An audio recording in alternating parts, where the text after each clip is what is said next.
এবং কি আপনারও হতে পারে। আপনি ভাবলেন কি করে সামান্য 2 লক্ষ টাকার বিনিময়ে আমি আপনাকে এই অনুমোদনটা দিচ্ছি। আপনার অনুমোদন ভাই দিয়ে দেন। আপনি যা পারলে ভাই দেন, আর ভাই কেটে দিন। ওটাই ঠিক। আপনি যা পারেন করবেন। আমি আপনাকে অনুমোদনটা দিতে পারলাম না। নয়ন সাহেব, সরি। কাজটা ভালো করলেন না। ভালো আমি করলাম না, আপনাকে খারাপ করলাম? দেখে নেব, আপনি কি করে এখানে চাকরি করেন সেটা আমি দেখছি। স্যার, নয়ন সাহেব, একটু আগে দেখলাম শান্তা ম্যাডাম আসছিল। জি স্যার, উনি আসছিল ফাইলটা সিগনেচার করার জন্য, অনুমোদনটা নেওয়ার জন্য। কিন্তু স্যার, ওনার পণ্যটা সম্পূর্ণই বেহালাল। পণ্যটার অনুমোদনটা আমি দিতে পারবো না।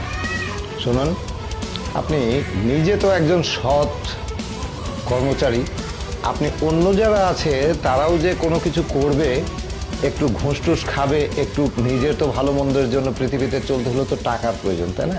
তো তাহলে সেই পন্থা যদি অবলম্বন করে, আপনি নিজে যেটা করছেন না সেটা অন্যকে করতে দিচ্ছেন না, এটা তো ঠিক না।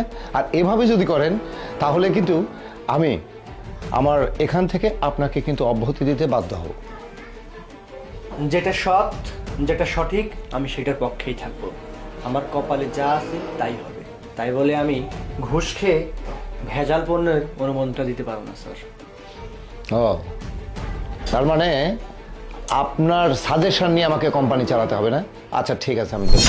আসলে এটাই হচ্ছে সেই ব্যাপার, বুঝতে পারছো? তোমাকে আর আমি বলতে চাইনি, কারণ তুমি হয়তো বা টেনশন করবে সেই জন্য।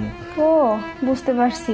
এই সামান্য ব্যাপারে এত হতাশ হয়ে যাচ্ছ কেন তুমি? তুমি সামান্য ব্যাপার বলতেছো? আমাদের সংসারটা এখন কিভাবে চলবে? ঘুষ খেতে পারিনি জন্য চাকরি থেকে আমাকে বের করে দেওয়া হয়েছে। শান্ত হও, রাখে আল্লাহ মারে কি, বোঝো নাই? আজকালকার দিনে না সৎ লোকের আসলেই কোনো ভাত নাই।